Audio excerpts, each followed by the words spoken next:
That photograph doesn't belong to you. Lucas Monroe's voice cut through the silence of the executive office. His cleaning cart stood abandoned in the doorway, mop water dripping onto imported Italian marble. Nobody noticed. All eyes were on the janitor who had just accused the most powerful woman in Boston of theft. Victoria Ashford didn't look up from her laptop. "Excuse me?" Lucas took 3 steps forward, pointing at the silver-framed portrait behind her desk. The woman in the photograph wore an elegant navy dress, a small birthmark on her left cheek. "That's my wife, Sarah Monroe. She died 3 years ago in a car accident. Why do you have her photograph?" Victoria's fingers stopped typing. She turned slowly, her expression shifting from annoyance to something unreadable. "I think you're confused. That's my sister, Sophia Ashford. She disappeared 15 years ago." Lucas felt the floor tilt. 32 years old, a single father working 3 jobs, and now this. He'd cleaned Victoria's office for 8 months, never noticing the photograph until tonight when someone had moved it. "That's impossible," Lucas managed. But his mind raced through memories. Sarah had no family. Photos, no childhood stories, no old friends. When they'd met 10 years ago, she'd said her parents were dead, that she'd grown up in foster care. "Security," Victoria said into her phone, never breaking eye contact. "Send someone to my office." "Wait." Lucas pulled out his phone, showing their wedding photo. "Look at her, really look." Victoria took the phone carefully. The color drained from her face. Oh God, the birthmark, the eyes. She looked up. "You're telling me Sophia was alive all this time? And now she's dead, 3 years ago. Drunk driver ran a red light." Victoria's knees buckled. She caught herself on the desk. "I hired investigators for 10 years, spent millions, and she was here in Boston this whole time. Why would she run?" Lucas asked. "Why would someone from your world choose minimum wage jobs and a studio apartment in Dorchester?" Victoria's eyes seemed suddenly older. "Because our family doesn't let go of what we consider ours. Sophia fell in love with someone our mother deemed inappropriate. Someone black," Lucas said flatly. Victoria looked ashamed. "My mother believed in maintaining bloodlines, protecting the family name. When Sophia started dating someone mother hadn't approved, she threatened to destroy him. Sophia tried to fight, but your mother had money, and money can destroy anyone. Sophia left a note saying she couldn't be a doll anymore, that she'd rather have nothing and be free." Victoria's voice cracked. "I thought she was being selfish. I was angry for years. Then the anger turned to grief." Security arrived, but Victoria waved them away. After they left, she asked, "You said you have a son?" "Ethan. He's 6. Victoria's expression transformed. "Sophia had a child. I have a nephew." Lucas felt every instinct scream danger. This woman, this world, had sent Sarah running. "I need to think about it. I need to understand what happened, because if I'm going to let you near my son, I need to know you won't bring that same poison into his life." Victoria nodded. "That's fair." She wrote on a business card. "This is my private number. Call me when you're ready." Lucas took the card and left, abandoning his cleaning cart and the job he needed. Standing in the hallway, he realized he'd spent 8 months cleaning the office of his dead wife's sister, and she'd never looked at him long enough to notice. What else had he been too invisible to see? And why had Victoria suddenly stopped searching for her sister 3 years ago, the same year Sarah died? That couldn't be coincidence. In a world divided by money and power, nothing was coincidence. Sarah had taught him that sometimes survival meant refusing to be what others expected. If you're feeling this story, subscribe to the channel, because what Lucas discovered next would shatter everything he thought he knew. Lucas sat in his van for 20 minutes, the business card burning in his pocket. He pulled out photos of Sarah from before Ethan was born. Every image showed a woman comfortable and happy in her modest life. Then he noticed something. In one photo, Sarah stood pregnant outside their building. Behind her, in the reflection, a black car. Expensive. just sitting there. He scrolled through more photos. The same. Car appeared 7 times.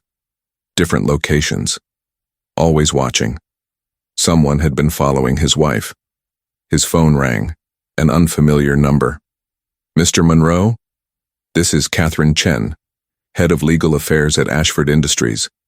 Ms. Ashford has asked me to schedule a meeting regarding arrangements for your son. Lucas's blood ran cold. What arrangements? It would be better to discuss in person. Tomorrow morning, 9 o'clock. Ms. Ashford has spoken to your employer.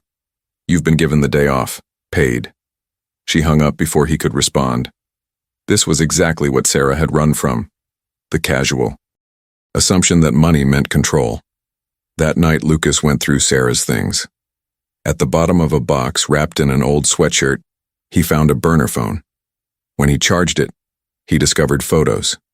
Sarah, younger, with a black man. Both laughing. In love. The last photo showed the man with a black eye and split lip. Someone had written on the back, "Stay away from my daughter or the next beating will be permanent." Lucas felt rage flood through him. Sarah hadn't just been running. She'd been protecting someone. His phone buzzed with a text from an unknown number. "We need to talk. Tonight. It's about Sarah and what really happened to her. Come alone." The address led to a diner in South Boston. The man from the photos sat in the back corner, 15 years older, but unmistakable. "You're Marcus Green," Lucas said, sliding into the booth. "You're the one Sarah was with." Marcus nodded. "And you're the man she chose to protect instead of me. I saw the news about Victoria Ashford increasing security. Then my contact mentioned a janitor asking about a photograph." "Your contact?" "I've spent 15 years keeping tabs on that family. The Ashfords don't just threaten, they destroy, methodically. They made sure I could never work in my field again. Spread rumors that got me blacklisted. My family disowned me because evidence appeared suggesting I was dealing drugs. Complete fabrication, backed by expensive lawyers. And Sarah saw all this. She fought. For me. But Miriam Ashford made it clear that if Sophia didn't walk away, I'd be arrested on charges that would stick. Planted evidence. Bought testimony." Marcus's voice went quiet. "Sophia saved my life by leaving me. Then why tell me this?" Marcus leaned forward. "Because Victoria Ashford isn't Ferd, like her mother. But she's desperate. She spent 15 years looking for her sister. Now she's found a nephew. And desperate people make dangerous decisions." "What kind of decisions?" "The kind where she decides your son belongs with his real family. Where suddenly you're deemed unfit. Where Child Protective Services gets anonymous tips." Marcus pulled out a folder. "This is everything I've collected on the Ashfords. Their methods, the people they've crushed, insurance." Lucas opened the folder. Documents, photos, news clippings about people whose lives mysteriously fell apart after crossing the Ashford family.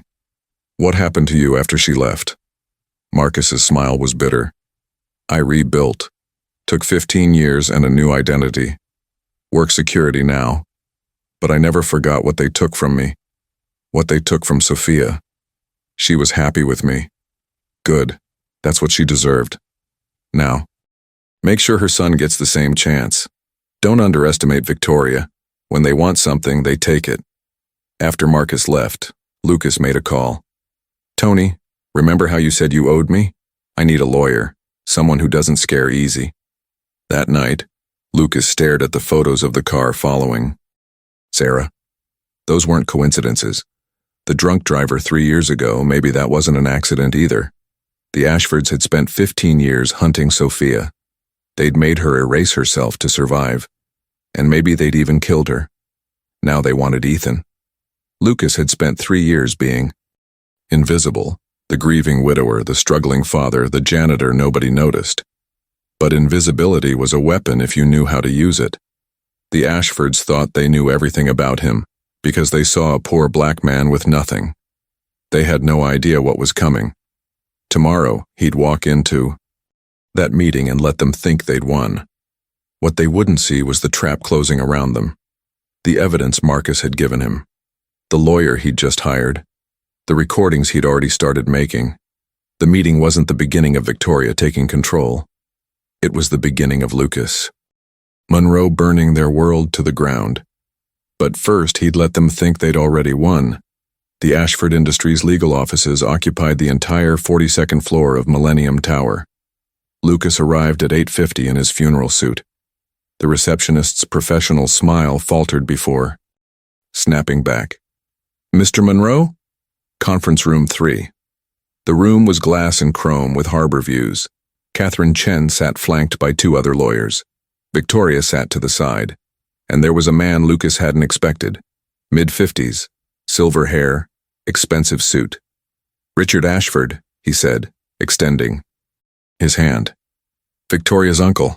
I handle the family's delicate matters." Lucas shook, noting the power move grip. "Please sit," Catherine said, gesturing to a chair slightly lower than the others. Another power move. "Given the revelation regarding your son's heritage, the Ashford family would like to propose an arrangement," Catherine began, sliding a leather folder across the table. "What kind of arrangement?" Richard leaned forward. "Education at finest private schools, access to resources, a trust fund, health care, everything a child deserves." "Everything except his father, you mean?" The room went silent. "No one is suggesting we remove Ethan," Catherine said carefully. "However, we'd like to establish formal relationship, regular visitation, and naturally, ensure Ethan's living situation meets certain standards." There it was, the threat wrapped in silk. "What's in there?" Lucas nodded at the folder. $2 million, Richard said. "For joint custody. Ethan spends summers and holidays with us. He'll attend Ashford Academy. You'll have complete financial security." "And if I say no?" Catherine and Richard exchanged glances. Victoria looked away. "Then we have concerns," Catherine said. "Your building has code violations. You work 3 jobs, leaving Ethan with various neighbors. His daycare cited behavioral issues. And there's your financial instability, late rent, unpaid bills, credit card debt. They'd done their homework, dug through every corner of his life. We're offering you a way out," Richard said. "A way to give your son everything you can't provide. Surely you see that's in his best interest. Like it was in Sophia's best interest when your family beat up Marcus Green and threatened to destroy his life." The temperature dropped 10 degrees. "I'd be careful about making accusations you can't prove," Richard said, his mask slipping. "Oh, I can prove plenty." Lucas set his phone on the table. Photos of Marcus with his face beaten bloody. Threats in handwriting that matches your mother's.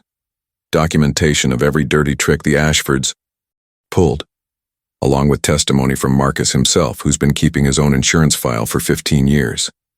Victoria stood. "You have evidence?" "Lots of it. The Ashford family has a history of eliminating problems. Marcus was a problem. Sarah running was a problem. Now I'm a problem." He leaned forward. "But problems sometimes fight back." Richard's jaw clenched. "You're making a serious mistake." "No, you are. You're used to dealing with folks who don't have options. You offer them money or threaten them, and they fold." Lucas stood. "But I'm not interested in your money, and I don't scare. Easy. You should reconsider," Catherine said sharply. "Things become complicated." "Complicated how? Call CPS? My apartment might not be fancy, but it's clean and safe. Find a judge? Maybe.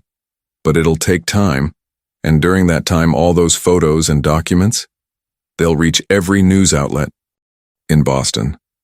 Billionaire family's dark history. That'll hurt your reputation." Victoria stepped forward. "Lucas, please. I don't want to fight. I just want to know my nephew. Then talk to me like a human being, not like a problem to be managed. Your sister died running from this family. I won't let you turn her son into another Ashford prisoner." He walked to the door. Richard's voice turned threatening. "If you walk out, you're making an enemy of one of the most powerful families in New England. We will bury you." Lucas stopped. "You can try." But here's something you should know. People like me are really good at surviving.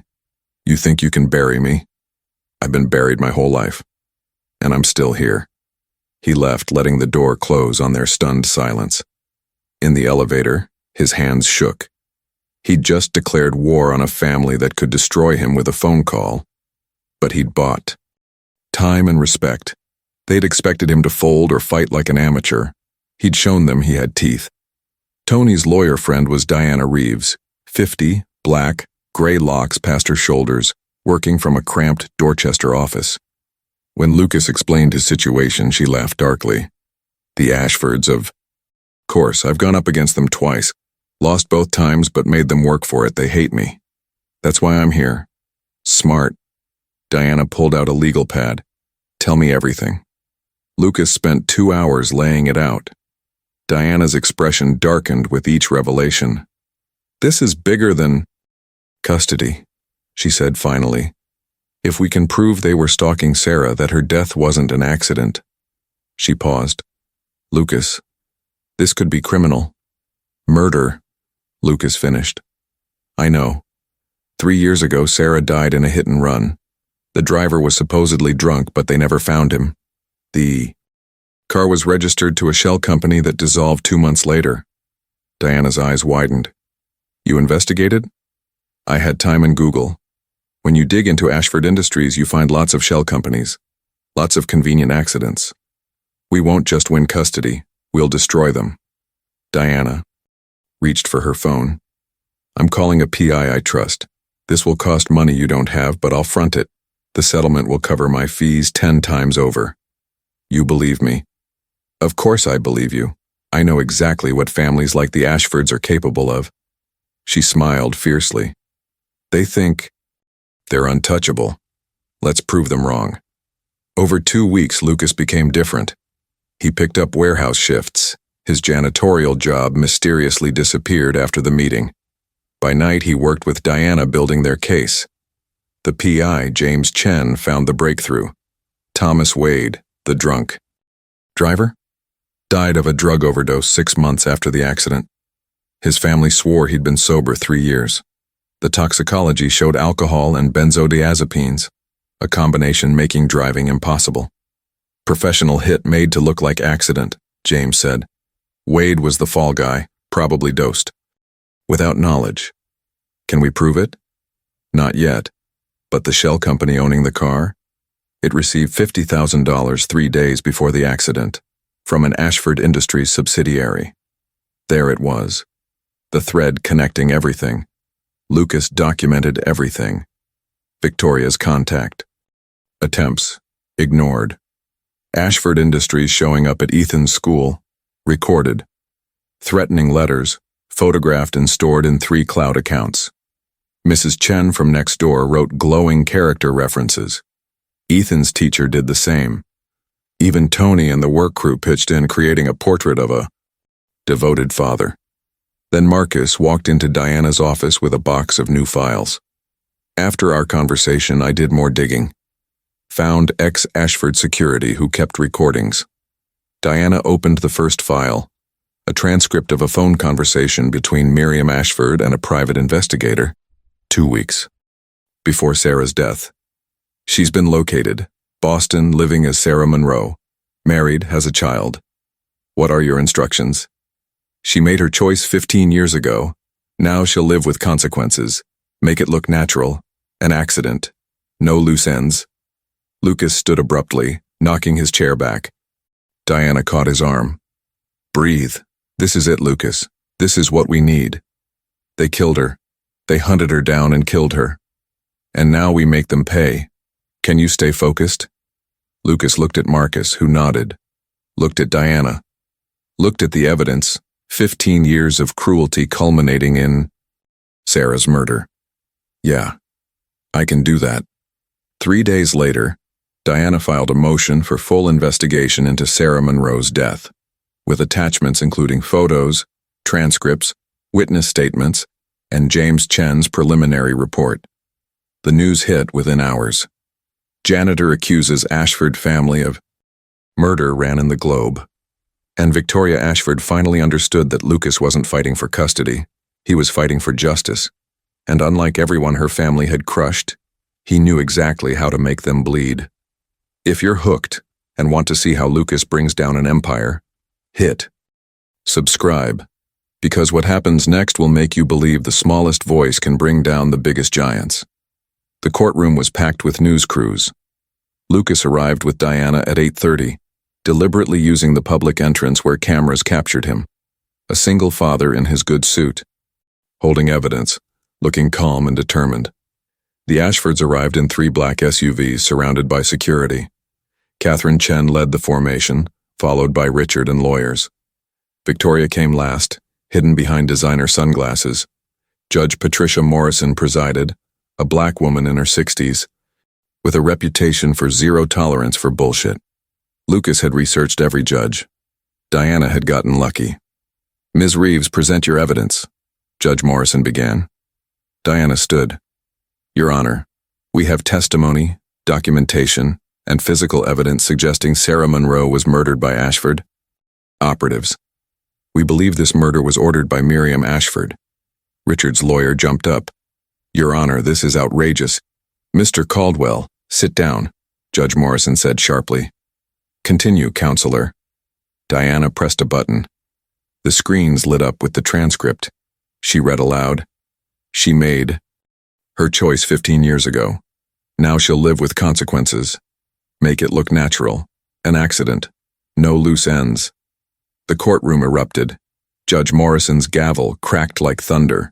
Richard was on his feet, purple-faced. "That transcript is fabricated. The source is Gerald Patterson, former Ashford Industries head of security," Diana said calmly. "He recorded this as insurance. Mr. Patterson is here and willing to testify." A man in the gallery stood. Late 50s, ex-military bearing. Catherine Chen's expression went from confident to panicked. Diana pulled up the next exhibit, photos of the car following Sarah. Timestamps. Registration documents. This vehicle was registered to Meridian Holdings. Meridian received $50,000 from an Ashford subsidiary 3 days before Sarah Monroe's death. The vehicle was used in the hit and run, then destroyed. The driver, Thomas, Wade, died of a drug overdose 6 months later. She clicked forward. Wade's toxicology report. Mr. Wade's family testified he'd been sober 3 years, yet on the accident night, he had enough alcohol and benzodiazepines to incapacitate a horse. He was likely dosed without knowledge, an unwitting accomplice, then a liability to eliminate. Lucas watched Victoria. She looked sick. "We have testimony from Marcus Green," Diana continued, "who was in a relationship with Sophia Ashford 20 years ago. Mr. Green will testify about systematic harassment, physical assault, and threats from Ashford operatives. We have medical records, photographs, and a letter written in Miriam Ashford's hand threatening to make him disappear." Marcus stood from the back. Catherine Chen looked like she might be sick. "Furthermore, we have documentation of 15 other individuals who crossed the Ashfords and experienced mysterious accidents, bankruptcies, arrests on dropped charges, and destroyed livelihoods. This isn't about one death. It's about a pattern spanning decades." Diana gestured to Lucas. "Mr. Monroe loved his wife, raised their son, worked 3 jobs. He had no idea his wife was living in hiding, terrified. When they found her, they killed her. Now they want to take the one thing she left, their son, and bring him into the same toxic environment that forced her to erase her identity." Judge Morrison looked at Caldwell. "Mr. Caldwell, response?" Caldwell stood.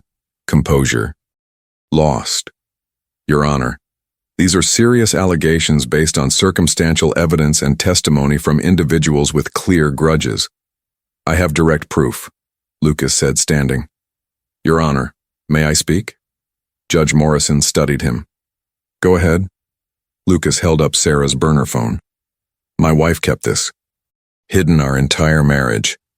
On it are photos of Marcus Green's injuries, photos of the car that followed her. And this." He held up a voice recorder. "Sarah left me a message 6 months before she died. I think she knew they were closing in. The courtroom went silent. Judge Morrison nodded. Play. It. Lucas pressed play. Sarah's voice filled the room. Lucas, if you're listening, something's happened to me. I'm sorry I lied. But I need you to know. Everything I did was to protect you and Ethan. My real name is Sophia Ashford. I ran away because my family are not good people. They hurt someone I loved. They threatened to destroy anyone who helped me. So I disappeared. She paused, crying softly. I saw the car again today. The black one that's been following me. They've found me. If I die, Lucas, please don't let them take Ethan. Don't let him become what they tried to make me. A possession, not a person. Promise you'll fight for him. Promise you'll tell him I loved him more than anything. The recording ended. Several people were crying. Judge Morrison's expression was granite. Your Honor, Lucas said, I don't want their money. I don't want revenge. I just want justice.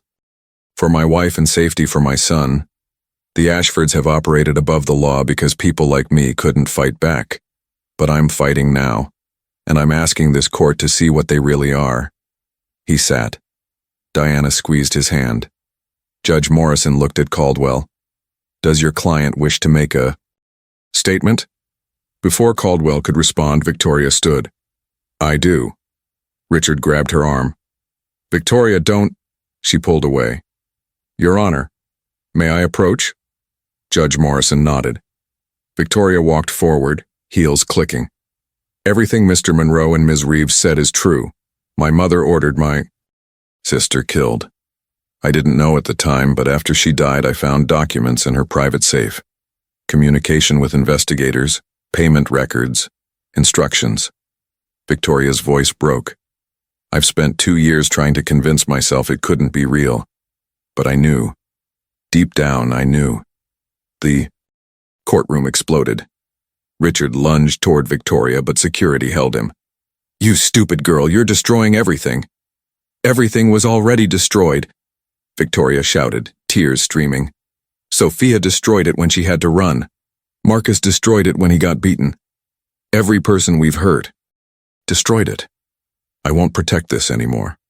She turned back to Judge Morrison. I have copies of the documents, payment records, instructions to investigators, everything. I'll turn it all over and testify against anyone complicit. Judge Morrison banged her gavel. This hearing is adjourned. I'm ordering full criminal investigation into Sarah Monroe's death and allegations of harassment and conspiracy. Ms. Ashford, I'm taking you at your word. If you don't cooperate, I'll hold you in contempt. Everyone else out. The courtroom cleared in chaos. News crews mobbed Lucas, microphones thrust toward his face. Lucas stopped on the courthouse steps. Diana nodded. He looked into the cameras. My wife was the bravest person I ever knew. She gave up everything, wealth, family, her entire identity, to live freely and love who she chose. The Ashfords took that from her. They took her from me and our son. I'm not fighting for revenge. I'm fighting so Ethan knows his mother was a hero, and so no one else has to run and hide from people who think money makes them untouchable. He paused. To anyone who's been hurt by powerful people who think they're above consequences, you're not alone. Fight. Back. Tell your truth. Because that's the only thing they can't buy or silence. The footage went viral within hours. Justice for Sarah trended nationally. News outlets ran deep dives into Ashford family history, uncovering suspicious incidents and destroyed lives. Former employees came forward.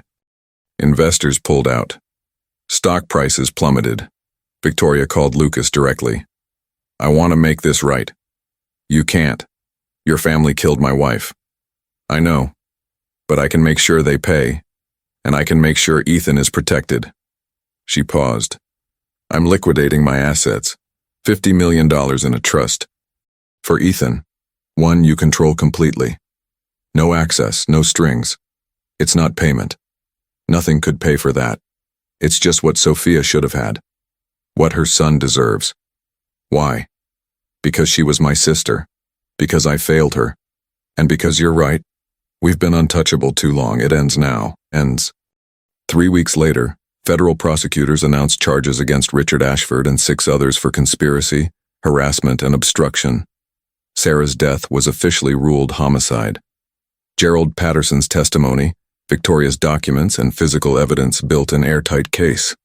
Richard Ashford was arrested in his office, surrounded by cameras, led out in handcuffs, ashen-faced. Catherine Chen resigned in disgrace.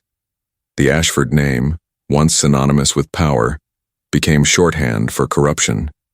And Lucas Monroe, the janitor who dared ask a simple question, stood in his apartment holding his son, watching the coverage, finally able to breathe. "Daddy," Ethan said quietly. "Is it over?" Lucas kissed his son's head. "Yeah, buddy, it's over." But even as he said it, Lucas knew it wasn't over. It was beginning. Justice isn't just punishing the guilty. It's making sure truth is heard. Victims are remembered, and the untouchable learn they're not. If this story of courage and standing up to power moved you, hit subscribe, because what happens next shows that winning isn't just destroying your enemies. It's building something better from the ashes. 18 months after the trial, Lucas stood in the lobby of what used to be Ashford Industries headquarters. The building had been sold to pay legal settlements. The marble floors he'd once mopped now belonged to a tech startup specializing in transparency software. The irony wasn't lost on him. "Mr. Monroe, we're ready." Lucas adjusted his tie and followed to what was now the Sarah Monroe Foundation, a non-profit Lucas had established using the trust Victoria created. The foundation provided legal aid and investigative support to families fighting powerful entities. In 18 months, they'd helped 32 people. 26 cases. Diana Reeves sat at the conference table, now chief legal counsel.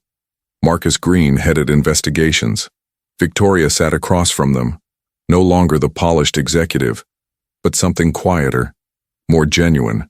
She divested from family holdings, keeping only enough to live comfortably, while dedicating the rest to restitution. The Peterson case settled, Diana announced. Full disclosure of contamination, cleanup costs, and $4.3 million in damages. Lucas felt the familiar satisfaction. The Petersons' water had been poisoned by illegal dumping. They'd fought 3 years before. The foundation took their case. Now their kids would have medical care and clean water. "Where's Richard?" Marcus asked casually. "Federal prison in Pennsylvania," Victoria said quietly. "Eligible for parole in 8 years. Catherine took a plea, disbarred and 2 years probation. Uncle Richard refuses to speak to me. The family has disowned me completely." "Good," Marcus said without sympathy. Lucas studied Victoria. She'd testified against her family, turned over every document, exposed every secret. He still wasn't sure about forgiveness. That felt like something Sarah should grant, but he respected her choices. "How's Ethan adjusting?" Victoria asked. She asked every meeting, always carefully. "He loves it," Lucas said. The private school Ethan attended wasn't the suffocating Ashford Academy. It was progressive, valuing creativity over pedigree. Ethan had friends, played soccer, learned piano because he wanted to. Victoria's expression softened. "Thank you for sending his recital video. He's talented. He gets that from his mother." They sat with that, Sarah's ghost hovering between them. Lucas's phone buzzed. "Mrs. Chen. Ethan aced his science test, wants ice cream. Your treat?" Lucas smiled. "I need to head out. Ethan duty." "Before you go," Diana said, "new case referral. Single mother in Atlanta. Her daughter was assaulted by a city council member's son. Police buried the investigation." Lucas didn't hesitate. "Take it. Get James on it immediately." This was his life now. Not 3 jobs and constant worry, but purpose and resources to make a difference. The $50 million trust secured Ethan's future while funding the foundation. Sarah had run from wealth that demanded her soul. Lucas used wealth to return souls to people who'd had them stolen. That evening, Lucas and Ethan ate ice cream in their new apartment. Still Dorchester because Lucas refused to leave his community, but larger and safer. Dad, Ethan said seriously, my friend Tyler asked why our last name is Monroe but Aunt Victoria's is Ashford. Lucas set down his spoon. What did you tell him? I said Aunt Victoria was Mom's sister, but that's not the whole truth, is it? Lucas looked at his son, 7 now, too perceptive, with Sarah's eyes and her need to understand completely. No. Do you want the whole truth? Ethan nodded. So Lucas told him. Age appropriate, carefully, edited but honest, about Sarah running from a controlling family, about choosing love and freedom over money and prestige, about being so brave she erased herself to protect those she loved. So, Mom was a hero, Ethan said. Yeah, buddy, she was. And you're a hero too because you fought for her. Fought. Even after she died. Lucas's throat tightened. I just did what was right. That's what heroes do, Ethan said with 7-year-old certainty. Then he went back to his ice cream. Later, after Ethan slept, Lucas sat on his balcony and called Marcus. How are you doing? Good days and bad, Marcus admitted. Testified in the Reynolds case today, corporate fraud. Felt good using what happened to me to help someone else. That's all we can do. Take the pain and turn it into something useful. Sophia would have liked what you've built. She'd be proud. She'd be proud of you too. You survived.